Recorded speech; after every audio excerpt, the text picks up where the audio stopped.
જ્યારે આ લોકો આયા પહેલી અરજી વખતે 20 માણસનો કાફલો લઈને આવેલા, પોલીસ, પીએસઆઈ, ડીઆઈજી અને કમિશનર બધા સાહેબો આવેલા, મોટા મંત્રી બી આવેલા અને અમને મારી જોડી અને અમારા પાસે સહી કરાવી. હવે એમને ઉલ્લેખ નથી, કલેક્ટરનો કોઈ સિક્કો નથી, કલેક્ટરની કોઈ દબાણ નથી કે આવું દબાણ છે, છતાં અમારું નામ પૂછ્યું, આ ઘર કોનું છે તો નામ પૂછી અને ઘરના નામ ઉપર અમારું નામ લખાવ્યું છે અને પછી અમને સહી કરાવ્યું છે.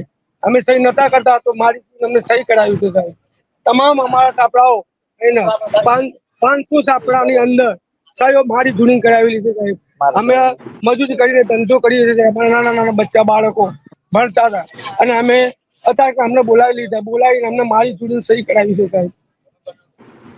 બરાબર, બોલાવીને સહી કરાવી લીધી છે. બધી છીનવી લીધી, અમારા ખાવા મારી જાય, અમે ધંધા વગરના રહી ગયા છે. અત્યારે અમારે શું કરવું શું ના કરવું.